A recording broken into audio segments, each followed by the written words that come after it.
이어서 성경 찬송 1장 찬송을 하나 올려드리겠습니다.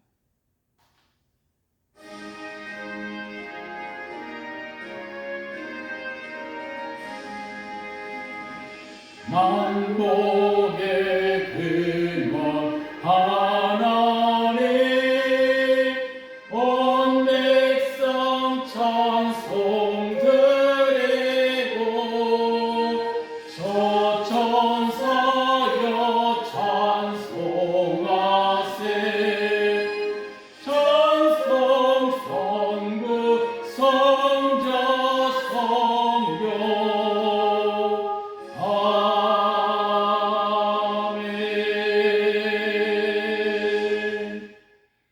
우리 사도신경으로 하나님께 우리의 믿음을 고백드리겠습니다. 나는 전능하신 아버지 하나님 전지의 창조주를 믿습니다. 나는 그의 유일하신 아들 우리 주 예수 그리스도를 믿습니다. 그는 성령으로 잉태되어 동정녀 마리아에서 나으시고 본디오 빌라도에게 고난을 받아 십자가에 못 박혀 죽으시고 장사된 지 사흘 만에 죽은 자 가운데서 다시 살아나셨으며 하늘에 오시어 전능하신 아버지 하나님 우편에 앉아 계시다가 거기로부터 살아있는 자와 죽은 자를 심판하러 오십니다. 나는 성령을 믿으며 거룩한 공교회와 성도의 교제와 죄를 용서받는 것과 몸의 부활과 영생을 믿습니다. 아멘. 모두 자리에 앉아주시겠습니다. 160장 찬양 드리는 후에 대표로 기도드리겠습니다.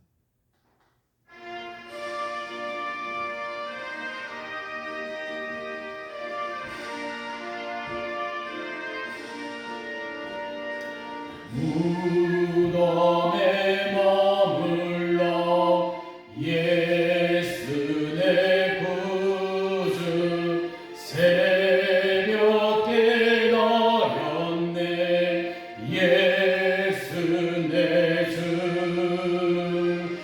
원수를 다 이기고 무덤에서 살아나셨네 어둠을 이기시고 나와서 성도와 함께 길 다스리시네 사셨네 예수 다시 사셨네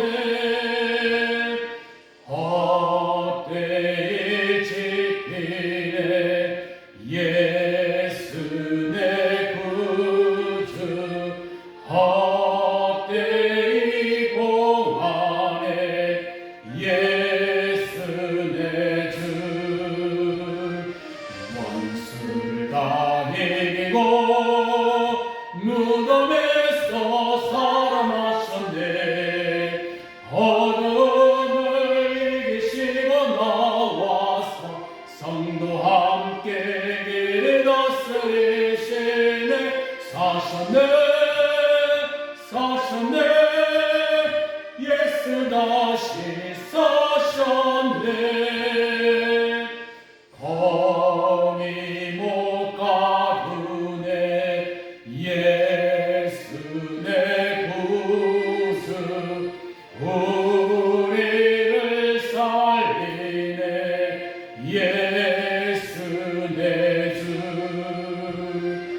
원수를 다 이기고 무덤에서 살아나셨네 어둠을 이기시고 나와서 성도와 함께 길 다스리시네 사셨네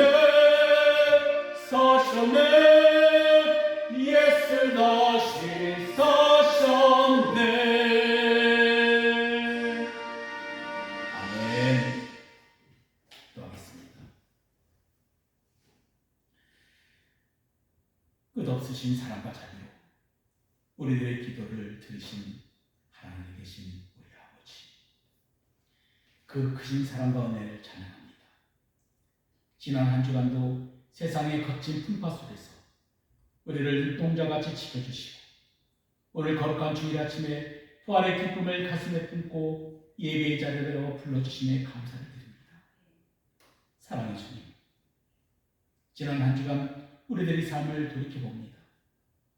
부활하신 예수님께서 내 안에 살아계심을 고백하면서 막상 눈앞에 닥친 경제적인 어려움과 관계의 갈등, 육신의 질병이라는 현실의 무게 앞에 소망을 잃고 낙심할 때가 많았음을 고백합니다. 땅의 것을 바라보며 한숨 쉬며 하늘의 유업을 잊고 살았던 우리의 믿음의 연약함을 용서하여 주시옵소서. 이 시간 주의 보혈로 우리를 정결하게 씻어주시고 다시금 영적인 눈을 들어 주님만을 바라보게 하옵소서. 특별히 간구하옵기는 오늘 이 자리에 상한 마음과 지친 몸을 이끌고 나온 주의 자녀들을 이루하여 주시옵소서. 인생의 어두운 터널 속에서 이젠 끝이다라고 절망하는 영혼이 있다면 주님, 예수 그리스도의 부활하심이 끝이 아니라 새로운 시작임을 깨닫게 하여 주시옵소서. 우리 교회가 하나님의 햇새, 그 변함없는 자비하심을 흘려보내는 통로가 되기를 원합니다. 질병으로 고통받는 자들에게는 치유의 손길, 관절의 관계의 단절로 아파하는 자들에게는 주님이 주신 화평의 도구로 나아가게 하옵소서. 도마에게 찾아오셔서 손에 못자국을 보여주셨던 주님께서 오늘 우리 삶의 현장 한복판에 나타나셔서 우리들의 눈물을 닦아주시고 새 힘을 공급하여 주시옵소서. 이제 선포되는 말씀 앞에 우리의 마음을 엽니다. 풀어내이게 우리의 시선을 주님께 고정하게 하여 주시고 오늘의 말씀 위에 성령의 능력을 더하셔서 그 말씀이 우리 영혼의 양식이 되게 하옵소서. 예배의 모든 시작과 마침을 주님께 위탁하오며 우리를 죽기까지 사랑하셔서 끝내 승리하신 우리 주님 예수 그리스도의 이름으로 간절히 기도드립니다. 아멘.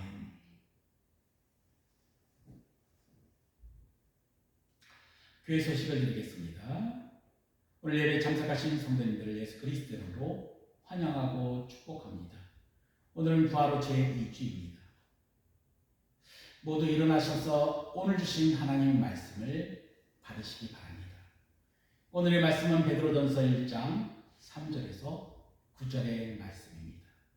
제가 봉독하겠습니다. 우리 주 예수 그리스도의 하나님 아버지께 찬양을 드립시다.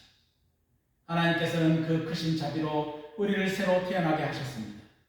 그래야 그는 죽은 사람들 가운데서 예수 그리스도가 부활하심으로 말미암아 우리로 하여금 산 소망을 갖게 해 주셨으며 썩지 않고 더러워지지 않고 나이가 없어지지 않는 유산을 물려받게 하셨습니다.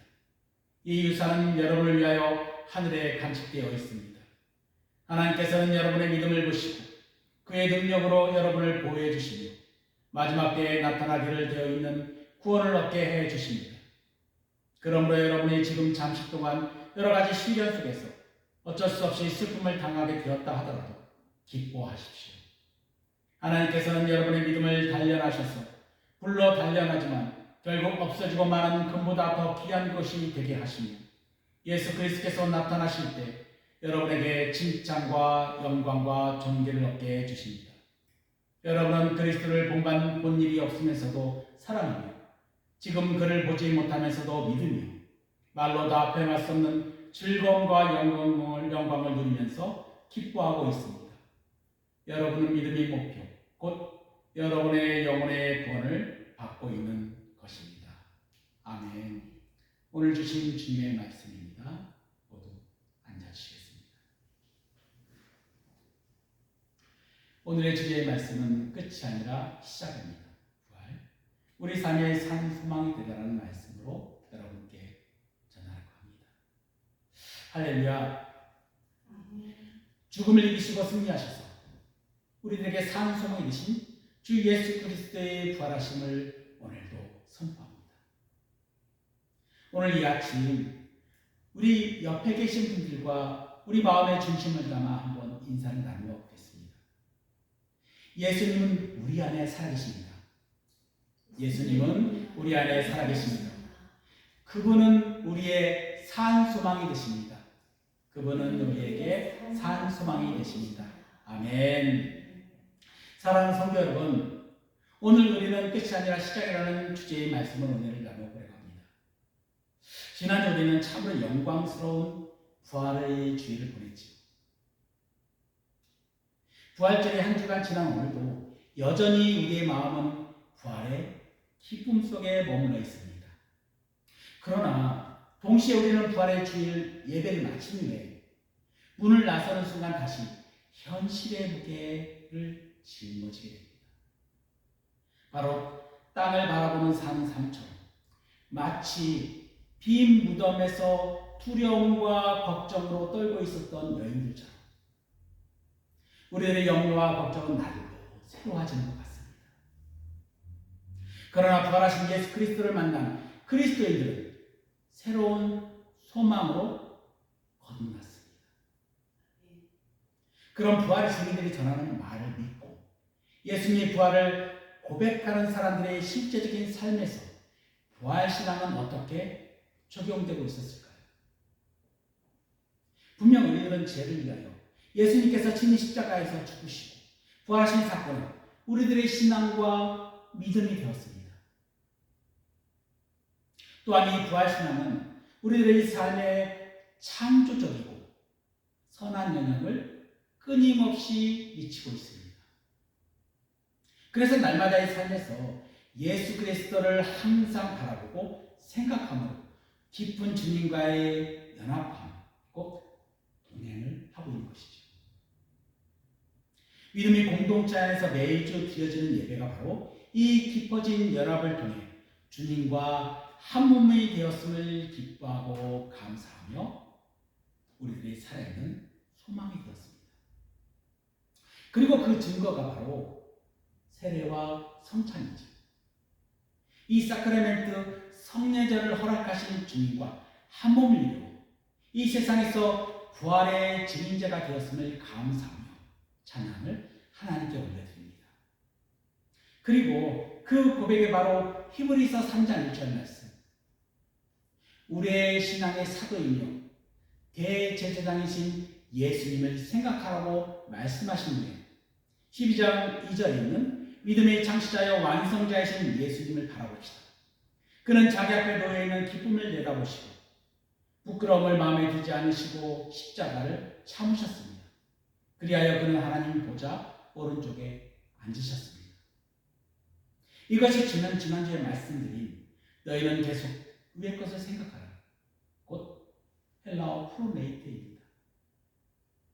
이는 하나님의 나라의 시선을 고정하는 것입니다. 우리 모든 감정과 의지적인 요소까지도 하나님 사랑 안에 고정하는 것이죠. 또 갈라디아서 2장 20절 말씀. 나는 그리스도와 함께 십자가에 못 박혔습니다. 이제 살고 있는 것은 내가 아닙니다. 오직 그리스도께서 내 안에 살고 계십니다. 내가 지금 육신 가운데 살고 있는 삶은 나를 사랑하셔서 나를 위하여 자기 자신의 몸을 버리신 하나님의 아들을 믿는 믿음 안에서 살아가는 것입니다. 이 고백이 우리들의 신앙이며 주님을 향한 믿음의 고백이죠. 그런데도 우리는 이 세상을 사는 동안 경제적인 불안, 사회적 관계 안에서의 갈등, 가족 간의 불안, 부부 간의 소통의 부재, 부모와 자녀 간의 그 단절, 육신의 질병으로 인한 죽음에 대한 두려움 등을 겪으며 고통과 상실, 혼돈과 공허함이 우리들의 삶을 여전히 주장하고 있습니다. 그때 우리들에게 필요한 것은 살아있는 소망으로 부활하신 예수 그리스도, 그분 한 분입니다. 이에 대하여 티트리 보니포는 이 부활의 소망에 대한 부활절 설교에서 이렇게 말하였습니다. 소망으로 인하여 참고 견디는 쓰디쓴 기다림의 축복을 모르는 사람은 결코 충만한 삶을 살 수 없습니다. 삶에 대한 깊은 의문과 자신이 어떻게 살아야 하는지를 두고 불안한 마음으로 씨름하여 진리가 밝히 드러나기까지 기다림과 동경으로 바라보는 자의 심정이 어떠한지 모르는 사람은 진리가 선명하게 빛을 발하는 순간의 영광을 절대로 꿈꿀 수가 없습니다. 우정과 사랑을 얻기 위하여 상대방이 마음으로 다가오기까지 자기 영혼을 열고 기다리려 하지 않은 사람에게는 두 영혼이 어울려 살아가는 기쁜 인생의 축복을 끝내 숨겨져 있습니다. 우리는 세상에서 가장 크고 기쁜 사랑스러운 것에 대하여 기다릴 줄 알아야 됩니다. 그래야만 인류에게 부활의 소망이 있음을 깨닫게 되고 모든 어두움은 사라지고 마침내 밝음은 오고야만 합니다. 그러나 그리스도인 안에 있는 부활신앙은 단순히 예수님께서 죽은 이들 가운데 다시 살아나셨다고만 주장하지는 않습니다. 이 신앙은 예수님께서 성령으로의 능력으로 지금도 이 세상에서 특히 그리스도의 삶에서 여전히 활발하게 활동하고 있다고 선포를 합니다. 우리들은 부활하신 예수 그리스도 안에서 영원토록 강력히 이 땅에 임하셨음을 우리들은 빛의 열매들의 삶을 통해서 분명하게 증거하고 있는 것이죠. 지금도 수많은 그리스도인들이 개인의 차원이든 공동체의 교회인 차원이든 교육이 필요한 곳에 참 교육을, 질병과 깨어진 관계 속에 있는 사람들에게 상처의 치유와 돌봄으로, 가난한 이들에게는 그들에게 필요한 것을 공급하는 헌신으로 살고 있습니다. 그리고 이러한 활동들은 놀라운 가치가 있으며 복음의 커다란 결실들이 맺어지는 것을 우리는 보게 되죠. 십자가에 못 박히시고 부활하신 예수 그리스도의 이름으로 그분의 능력에 의지하여 수행하는 모든 활동은 그분이 여전히 우리들의 삶에 살아계셔서 역사하심으로 우리들과 함께 동행하심으로 이루어집니다. 또한 믿음과 부활의 신앙으로 예수님을 아는 그리스도인들이 이 세상에서 십자가에 달린 이들을 위해 상황을 개선하고 변화시키며 절박한 상황에 빠진 이들에게 소망을 가져줄 때 예수님께서는 그 움직임 한복판에 나타나십니다. 마치 도마가 부활하신 예수님이 창자국과 못자국에 손을 넣어야 믿을 것이다가 그 말한 후에 진이 절망에 빠져있던 도마에게 나타나셔서 예수님께서 나의 창자국과 나의 못자국에 손을 넣어보라 하셨던 그 주님의 사랑을 경험한 것처럼 말이죠. 부활하신 주님은 절박한 상황에 빠져있는 이들에게 우리들의 부활의 소망을 전할 때 그들의 인생 한복판에 나타나셔서 상처 있는 손을 내미십니다. 그래서 오늘 본문을 기록한 베드로도 고통 속에 신음하고 있는 성도들에게 이렇게 선포합니다. 성도 여러분, 부활은 끝이 아니라 이제 비로소 시작입니다. 오늘 본문인 베드로전서 수신자는 누구였을까요? 본문에서 보면 성경에서 그들을 흩어진 나그네라고 합니다. 그들은 지금 소아시아, 곧 트리키에 지역에 살고 있었던 그리스도인들이었습니다. 그들의 삶을 한번 상상해 보십시오. 당시 로마의 황제인 네로의 이 잔혹한 박해와 핍박 속에서 시작되었던 때였습니다. 사도 바울도 이쯤 주후 63년경에 이 네로의 목베임을 당해서 순교해야 했죠. 그때는 예수님을 키리오스, 주님이라고 고백하였다는 이유만으로 그들은 사회적인 죽음을 맞이하였습니다. 평생 일구었던 직장에서 쫓겨나고 정든 이웃으로부터 미친 사람이라는 집단이라는 손가락질과 따돌림을 당했습니다. 심지어 가족에게 버림받고 재산을 몰수당해 동굴이나 지하 카타콤에 숨어들어야만 했습니다. 그들에게 내일은 소망이 아니라 공포였습니다. 자고 일어나면 오늘은 누가 잡혀갔대, 오늘은 누가 사자굴에 던져졌대, 이런 끔찍한 소식들이 들려왔습니다. 그들의 현실은 칠흑 같은 어둠이었습니다. 그런데 보십시오. 그들에게 편지를 쓴 베드로는 또 어떤 사람입니까? 그는 누구보다도 절망의 끝을 맛보았던 사람이었습니다. 가야바의 집에서 예수님께서 주님을 세 번이나 부인하고 닭 울음소리에 가슴을 쥐어뜯으며 통곡했던 사람이었습니다. 부활하신 주님을 만나기 전까지 그의 인생을 마친 그가 바로 실패자였습니다. 그런 그가 지금 고난당하고 있는 성도들을 향해 펜을 들어서 첫 마디가 이렇게 적습니다. 우리 주 예수 그리스도의 아버지 하나님을 찬양합시다. 여러분, 이것이 이해가 되십니까? 굶주림과 박해 속에 있는 사람들에게 찬양합시다라고 말하는 것이 제정신일까요? 베드로는 지금 뜬구름을 잡고 있는 소리를 하는 것이 아닙니다. 비록 우리들이 바른 진흙탕 같은 현실을 딛고 있지만 우리의 시선은 하늘의 보좌로 향하여야 한다는 것입니다. 베드로가 3절에 사용한 이 찬양의 형식은 유대인의 전통적인 기도문인 베라카 하마절을 떠올리게 합니다. 히브리어 바라크, 이 복이라는 이 단어는 단순히 기분 좋으니 노래하자는 뜻이 아닙니다.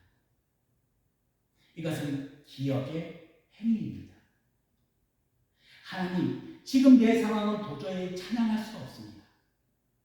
하지만 과거의 나를 구원하셨던 하나님의 업적을 기억합니다. 홍해를 가르시고 광야의 만나를 먹이셨던 그 하나님을 기억하며 미래에 행하실 일을 미리 끌어당겨서 축복합니다. 이것이 바로 베라카입니다. 여러분, 바라크 이 복을 받는 자는 베라카를 부르며 하나님을 향해 다시금 바라카, 복을 올려드립니다. 이것이 우리들의 예배, 성령입니다. 우리가 고난 속에서도 찬송을 선포할 수 있는 이유는 소망의 근거가 우리에게 있는 것이 아닌 하나님의 성품에 있기 때문이죠. 베드로는 그 소망의 거리를 하나님의 크신 자비라고 설명을 합니다. 여기에서 자비는 히브리어로 헤세드입니다. 헬라어로는 엘레오스이지요. 이 헤세드는 끊임없이 주신 하나님의 사랑, 크고 한결같은 사랑, 그리고 포기하지 않는 하나님의 신실함을 말하는 것입니다. 바로 오늘 말씀 전체는 그래서 헤세드 교회는 우리들에게 주신 말씀이라는 것이죠. 그래서 산소망이신 예수 그리스도를 본받아 성령이 사랑으로 하나님 나라의 복음을 위해 부활하신 예수 그리스도를 우리는 증언하는 것입니다. 또한 다시 오실 예수 그리스도를 기다리는 동안 하나님의 시간인 카이로스, 이미와 아직 사이에 있을지라도 언제나 하나님의 시간은 현재이기에 하나님의 나라의 유산은 이미 우리들을 위하여 하늘에 간직되어 있는 것입니다. 자식이 부모를 아무리 속을 쓰려도 부모는 자식을 도울 수가 없습니다. 하물며 우리 하나님의 그 손길은 어떻겠습니까? 우리가 죄 가운데 방황할 때, 절망하여 죽음을 원망하여 돌아앉을 때에도 하나님의 헤세드는 밧줄처럼 우리를 칭칭 감아 생명의 자리로 끌어올리십니다. 그 자비하심이 우리를 새로 거듭나게 하셨고 우리들에게 산 소망을 주셨습니다. 여러분, 세상 사람들도 소망을 이야기합니다. 하지만 세상의 소망은 죽음 소망입니다. 주식 그래프가 올라가면 반짝 소망이 생기다가 그래프가 꺾이면 소망도 꺾입니다. 자녀가 공부를 잘하면 소망이 생기다가 시험에 떨어지면 소망이 죽습니다. 돈, 명예, 건강, 이 모든 것은 상황에 따라 변하여 결국 죽음 앞에 사라질 것들입니다. 이거를 디트리 보니퍼는 궁극 이전의 것이라고 말하고 있습니다. 그러나 부활하신 예수님으로부터 온 소망은 이 살아있는 소망입니다. 왜 살아있을까요? 이 소망의 주인이신 예수님께서 죽음을 이기시고 부활하셨기 때문입니다. 상황이 죽어도 소망은 죽지 않습니다. 사업이 망해도 소망은 살아있습니다. 암 선고를 받아도 산 소망은 우리 안에서 요동을 칩니다. 독일의 신학자 디트리 보니퍼는 나치 감옥에서 처형을 앞두고 이렇게 말했습니다. 그는 처형장에 가기 전 동료들에게 자신은 끝이 아니라 시작을 향해 가는 것이라고 말합니다. 말로 더 표현하지 않았지만 아마도 보네퍼의 마음에서는 이 깊은 곳에서 부활을 향한 삶을 이 깊은 믿음이 있었지 않을까라고 생각하게 되죠. 그리고 그 처형장에서 무릎을 꿇고 하나님께 기도합니다. 그것이 디트리 보니퍼의 마지막 모습이었습니다. 보니퍼는 죽음이라는 차가운 현실 앞에서도 부활의 산 소망을 붙들었습니다. 그에게 죽음은 끝이 아니라 주님을 대면하는 시작의 장소였습니다. 성도 여러분, 여러분의 소망은 어디에 뿌리를 두고 있습니까? 금방 시들어버리는 땅의 꽃입니까? 아니면 영원히 살아 숨쉬는 부활의 생명입니까? 베드로는 한 걸음 더 나아가 우리들의 약속된 미래를 보여줍니다.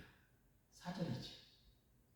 썩지 않고 더러워지지 않고 날과 없어지지 않는 유산을 물려받게 하셨습니다. 이 유산은 여러분을 위하여 하늘에 간직되어 있습니다. 여기서 유산은 헬라어로 클레론 모니아입니다. 이 클레론 모니아는 단순히 나중에 천국에 가서 받을 상급을 말하고 있지는 않습니다. 이 단어는 하나님 자신을 나타낼 때 쓰는 단어이기도 합니다. 그리고 그리스도와 함께 누리는 영광의 통치를 또한 의미하지. 그래서 부활의 사건은 하나님께서 영원으로부터 역사하신 사건입니다. 부활의 사건은 모든 마지막에 일어나며 말로는 도저히 표현할 수 없는 영광스러운 그날에 대한 소곡입니다. 마지막 날에 일어날 일을 모든 것의 완성이며 언젠가 반드시 일어날 일이지만 천국은 마치 비유로 말씀하신 것처럼 우리들에게 달리 설명할 도리는 없습니다. 그래서 부활하신 의미는 단순히 오늘에 국한되어 있지는 않습니다. 예수님의 부활하심은 우리에게 하나님의 완전한 영광과 권능을 계시해 주십니다. 하나님께서는 사망 후에 군림하시며 예수 그리스도께서 행하셨던 것 같이 저와 여러분의 죽음을 다스리시는 분이기 때문이죠. 하나님께서는 말할 수 없는 권능의 역사로 예수님을 죽음에서 다시 살리신 것처럼 하나님이 거룩한 백성인 우리들도 사망에서 영원한 생명으로 살리실 것입니다. 그래서 우리들에게 부활의 진정한 의미는 끝이 아니라 영원한 생명의 시작입니다. 그런데 세상의 유산은 어떻습니까? 상속받는 순간 썩기 시작합니다. 형제 간의 싸움이 원인이 되기도 하고 세금으로 떼기도 하며 결국엔 사가 없어집니다. 하지만 우리 하나님께서 우리를 위해 준비하신 유산은 다르죠. 그것은 부패하지 않습니다. 그것은 죄로 인하여 더러워지지도 않습니다. 시간이 지나도 가치가 변하지 않습니다. 그래서 디트리 보니퍼는 궁극적인 것이라고 표현하고 있습니다. 지금 여러분이 이 땅에서 손해를 보셨습니까? 예수님 믿는 것 때문에 억울한 일을 당하셨습니까? 괜찮습니다. 여러분의 진짜 통장은 어디 있다고요? 하늘에 있습니다. 하나님께서는 여러분의 입을 적어주신 그 유산 누구도 빼앗을 수가 없습니다. 그래서 독일의 신학자인 조식 신학자이죠. 유리겐 몰트만은 그의 책인 희망의 신학에서 기독교의 하나님은 우리 앞에 계신 분이며 부활은 과거의 기적이 아니라 미래를 향한 약속이라고 말합니다. 그리스도인은 고난의 현실에 안주하는 것이 아니라 약속된 미래의 부활의 빛으로 오늘을 변화시키는 자라는 것이죠. 바로 이것이 세상 속에서 부활의 증인으로 사는 자의 모습입니다. 그리고 하나님께서는 이 부활의 증인으로 사는 모습을 보시고 우리를 끝까지 부활의 능력으로 보호하여 그래서 5절은 이렇게 선포하죠. 하나님께서는 여러분의 믿음을 보시고 그의 능력으로 여러분을 보호해 주십니다. 우리가 믿는 것을 지키는 것이 아니라 하나님의 능력으로 우리를 지키고 계십니다. 마지막 때에 나타난 그 완전한 구원의 영광을 향해 우리는 안전하게 보호받으며 걸어가고 있는 것이죠. 그렇다면 질문이 생깁니다.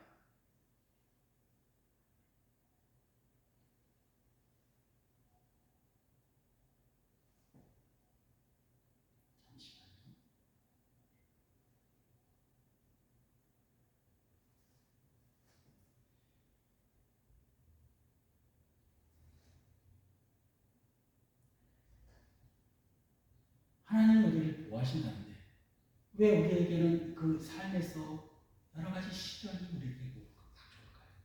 왜 우리에게 불시험이 닥쳐올까요? 이런 의문이시고 계시죠. 그래서 베드로는 6절에 정직하게 답합니다. 그러므로 여러분이 지금 잠시 동안에 여러 가지 시련 속에서 어쩔 수 없이 슬픔을 당하더라도 기뻐하십시오. 여기서 시련은 헬라어로 페라스모스입니다. 이 페라스모스는 우리를 무너뜨리는 사단의 유혹, 템프테이션이 아니라 하나님께서 우리의 믿음을 단련시키기 위하여 하시는 테스트입니다. 여러분, 금이 섞인 광석을 뜨거운 영광로에 집어넣는 금 세공사의 마음을 생각해 보십시오. 금 세공사가 금을 위협해서 그 광석을 불 속에 던집니까? 아니면 사랑하기 때문입니까? 불 속에 들어가야만 금을 둘러싸고 있는 거뭇특특한 불순물들이 타서 없어지기 때문이죠. 뜨거우면 뜨거울수록 금은 더 순수해집니다. 99.9%잖아요. 나중에 금 세공사의 얼굴이 그 금 위에 빛을 주고가 됩니다. 여러분이 지금 겪고 있는 시련이 바로 그 영광로입니다. 경제적인 어려움, 자녀로 인한 속상함, 몸의 아픔, 이 모든 헤이라스모스는 여러분을 파괴하려는 사단의 유혹이 아니라 여러분을 정금으로 빚으시는 하나님의 손길입니다. 그러나 이 시련이 성도들을 잠시 근심하게 만들 수도 있습니다. 마치 소망의 불확실한 미래에 막연히 주는 희망처럼 여겨질 때가 그렇습니다. 세상 방식이 그렇죠. 실제적인 삶에서 경험하는 소망도 쉽게 세상 사람 부를 때가 있습니다. 세상 사람들도 땅에 속한 생각으로 사는 사람들은 물질의 풍요와 성공, 그리고 행복한 삶을 소망의 본질로 봅니다. 혹시 우리도 그렇진 않나요? 하지만 아무리 물질이 풍족하고 성공의 그 가도를 달리고 있다 할지라도 마음에는 여전히 공허함으로 가득 채워져 있고 늘 새로운 갈망을 만들고 더 큰 불안을 낳으며 늘 만족하지 못하는 삶을, 이 깊은 삶의 피로도의 삶을 살게 됩니다. 이것이 성경에서는 아바돈과 같은 삶이라고 말합니다. 이는 삶의 현실이 주는 무게가 너무 무거워 소망을 허공에 흩날리는 연기처럼 만들어버리기 때문입니다. 그러나 살아있는 소망을 가진 그리스도에게는 장차될 영광과 비교할 때 이 세상의 시련은 지극히 잠깐의 것에 지나지 않기에 주님께서는 슬픔을 당하더라도 기뻐하라고 우리에게 말씀하고 있는 것이죠. 그래서 7절의 말씀, 하나님께서는 여러분의 믿음을 단련하셔서 불로 단련하지만 결국 없어지고 마는 금보다 더 귀한 것이 되게 하시며 예수 그리스도께서 나타나실 때 여러분에게 칭찬과 영광과 존귀를 얻게 해주신다고 확신 있게 사는 소망에 대하여 주님께서는 말씀하고 있는 것입니다. 그럼 부활의 산 소망을 가진 성도들은 어떻게 살아가야 할까요? 우린 지난주에 제가 말씀드린 거 있죠. 한 단어, 프로메이트입니다. 너희는 계속 생각하라. 위의 시선을 고정하라. 인생이라는 배를 타고 바다를 건널 때 풍랑은 반드시 일어납니다. 풍랑을 바라보면 두려움에 빠져 우리들은 배에 가라앉는 그런 절박한 상황 속에 놓일 때가 많이 있습니다. 하지만 풍랑 위에 걸어오시는 주님께 시선을 고정하면 우리를 걸었던 베드로처럼 우리들은 풍랑 위를 걷게 됩니다. 부활신앙은 과거의 사건을 추억하는 것이 아닙니다. 여기에서 지금 나와 함께 계시는 주님을 인식하는 것입니다. 지난주에 주님을 만난다는 말씀드렸죠. 갈라디아서 2장 20절의 고백처럼 이제 내가 사는 것이 아니라 내 안에 그리스도께서 사시는 것입니다. 여러분 직장에서 억울한 말을 들을 때 내 안에 주님이 함께 그 소리를 들으십니다. 여러분이 자녀를 위해 눈물로 침상을 적실 때 내 안에 주님이 함께 울고 계십니다. 그리고 주님께서 말씀하시죠. 내가 죽음을 이겼단다. 그러니 이 상황도 내가 반드시 이기게 해줄 것이다. 오직 나를 바라보라고 말이죠. 그래서 8절에 있는 말씀과도 같습니다. 여러분은 그리스도를 본 일이 없으면서도 사랑하며 지금 그를 보지 못하면서도 믿으며 말로 다 표현할 수 없는 즐거움과 영광을 누리면서 기뻐하고 있습니다. 인생을 살아가는 동안 한 번도 고난을 겪지 않고 살아가는 사람이 없습니다. 이 세상이라는 것은 넓은 갈릴리 호수와 같이 잔잔한 것처럼 보일지라도 언제 폭풍우가 벌어져 우리들의 인생이라는 배가 파선을 위에 몰아넣을지 알 수 없는 늘 긴장에 감도는 곳이죠. 그래서 예배를 드리지만 교회를 나서하는 순간 다시 한숨이 쏟아집니다. 직장과 학업, 경제와 건강의 무게가 예배의 은혜와 기쁨을 눌러버립니다. 성도 간의 교제의 몸에서도 삶의 무게를 나눌 때 간신히 버티는 모습을 종종 발견하게 됩니다. 이런 믿음의 공동체 안에서 소망의 힘을 잃어버리며 말은 신앙에 대해서 나눴지만 얼굴과 표정에서는 기쁨과 감사가 사라져버립니다.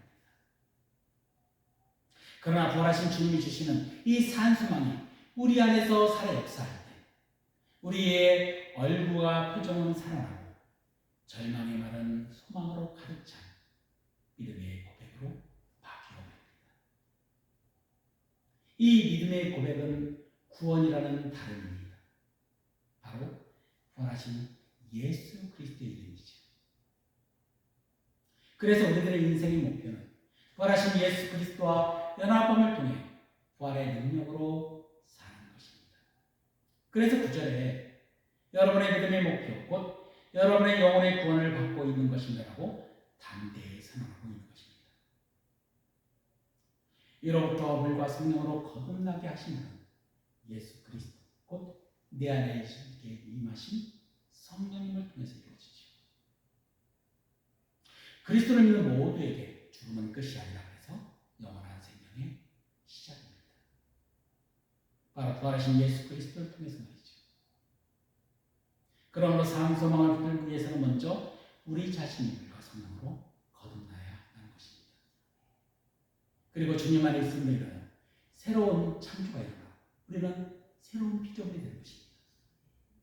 바로 부활하신 예수 그리스도를 항상 생각하고 바라보는 것을 통해서 말이죠. 이는 땅에 속한 생각이 아니라 하늘에 속한 생각, 곧 하나님 나라의 유업을 이어가는 생각입니다. 또한 산 소망을 가지기 위해서는 이 땅에서의 고난과 시련을 통과하는 믿음을 가져야 합니다. 하나님께서 그 믿음을 보시는 것이죠. 의심 속에 서 있었던 도마 역시 결국 산 소망의 증인이 되었습니다. 주님은 그의 의심을 외면하지 않으시고 다시 찾아와 손과 옆구리를 보여주셨죠. 그리고 또 말입니다. 나의 하나님, 나의 주님. 이 고백이 연단의 과정을 지나 소망이 더욱 순전해진 결과였습니다. 성령이 부른 그의 의심을 태워 믿음의 금으로 빚어내셨습니다. 이처럼 산 소망을 붙든 사람은 고난 속에서도 무너지지 않고 죽음 앞에서도 흔들리지 않고 의심조차 더 깊은 믿음으로 변화됩니다. 우리는 주님을 직접 뵌 적은 없습니다. 하지만 8절의 말씀처럼 우리는 그분을 어떻게 한다고? 사랑합니다. 지금 보지 못하지만 우리는 믿습니다. 이것이 세상에 줄 수 없는 오직 부활을 믿는 자만이 누리는 신비한 평강입니다. 사랑하는 성도 여러분, 말씀을 맺겠습니다. 베드로는 흩어져 있는 나그네처럼 살며 고난받은 성도들에게 이 편지를 보냈습니다. 오늘 성령께서는 동일한 마음으로 여러분에게 말씀하십니다. 사랑하는 아들아, 끝이라 생각하지 마. 내 절망의 자리는 내가 부활의 꽃을 피울 시작의 자리다. 요한복음 10장 1절은 이렇게 말씀하시죠. 세상에 있는 자신의 제자를 사랑하시되 끝까지 사랑하십니다. 이것이 스피입니다.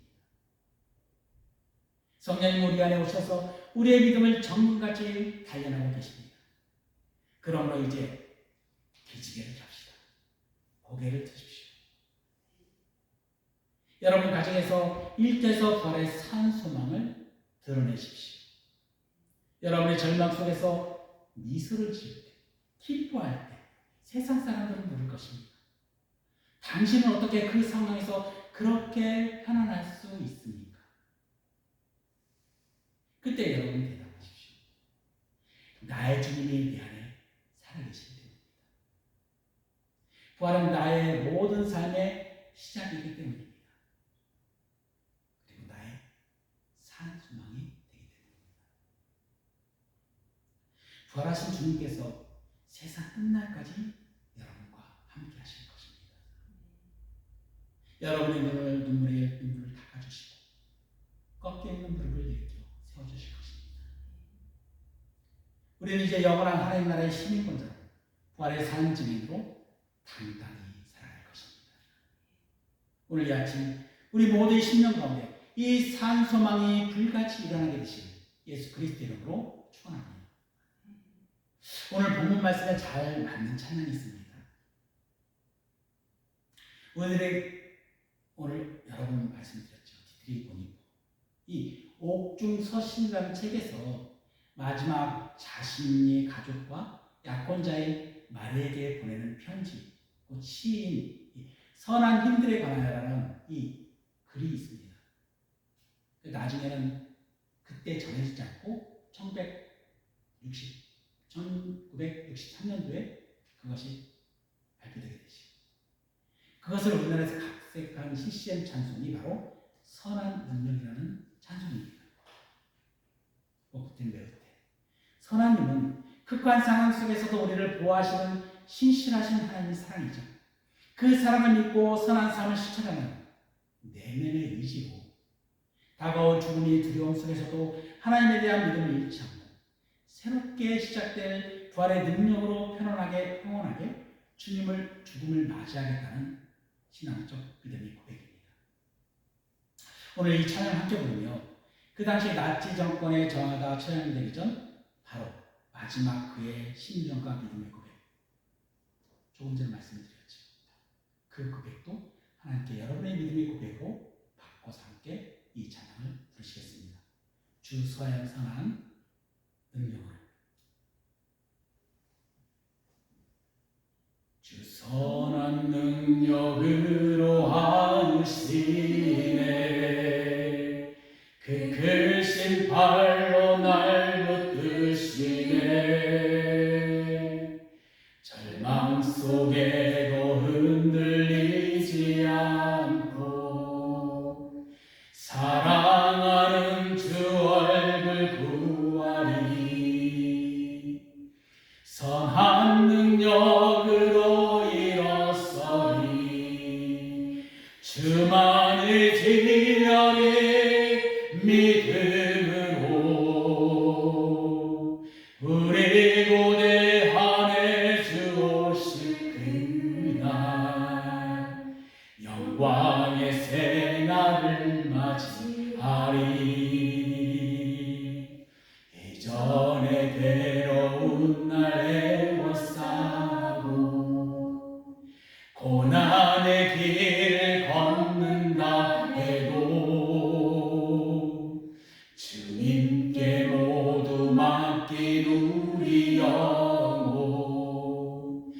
끝내 승리의 날을 맞으리. 선한 능력으로 일어서리. 주만의 지 아래 믿음으로 우리 고대하네 주 오실 그날 영광의 새날을 맞이하리. 주님이 마신 고난의 쓴 잔을 우리도 감사하며 받으리. 주님의 남은 고난 채워가며 예수와 복음 위에 살리라. 선한 능력으로 일어서리. 주만의 지 아래 믿음으로 우리 고대하네 주 오실 그날 승리의 새날을 맞이하리. 아멘. 은혜로우신 하나님 아버지, 우리에게 썩지 않고 더러워지지 않는 영원한 하늘의 유산을 허락하시니 감사드립니다. 오늘 드리는 이 예물은 단순히 물질이 아니라 우리의 생명이요 산 소망이신 주님을 향한 사랑의 고백이며 신앙의 표현입니다. 우리가 가진 모든 것이 주님께로부터 왔음을 인정하며 귀한 영혼을 구별하여 드립니다. 기쁘게 흥양하여 주옵소서. 드려진 손길을 위해 하늘의 유업과 부활의 능력으로 채워 주시옵소서. 이 예물이 쓰이는 곳마다 부활의 복음이 전파되게 하시고 가난한 자들이 먹임을 얻으며 소망이 없는 곳에 그리스도의 빛이 비춰지는 역사가 일어나게 하옵소서. 물질이 어려움으로 인해 마음을 졸이는 성도들이 있다면 주님께서 친히 아브라함에게 주셨던 복을 그들에게도 일터에도 역사하시고 엘리야가 막다른 길에서 경험한 까마귀를 통해 먹이시는 하나님의 세밀한 공급하심을 경험하게 하옵소서. 예물 드린 우리 모두가 주님의 선한 청지기로 살게 하시고 우리의 삶 자체가 하나님 기뻐하시는 거룩한 산재물이 되기를 원합니다. 세상으로 나가는 우리의 발걸음이 예수님의 부활하심을 삶으로 정하는 증언자가 되게 하옵소서. 부활이여 생명이요 우리 영원한 기업이신 예수 그리스도 이름으로 기도드립니다. 아멘. 우리 모두 일어나셔서 35장 찬양을 드리는 후에 주기도 찬양을 드리는 후에 오늘 예배를 마치겠습니다.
우리들의 큰죄 다 용서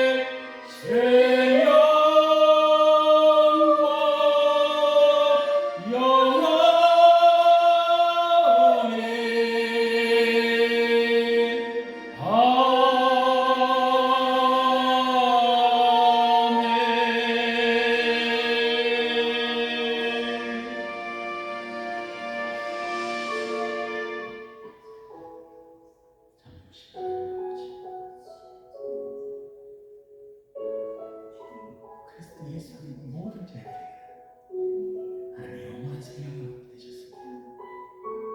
그것이 바로 부활하신 분에서 더욱더 증거되었습니다.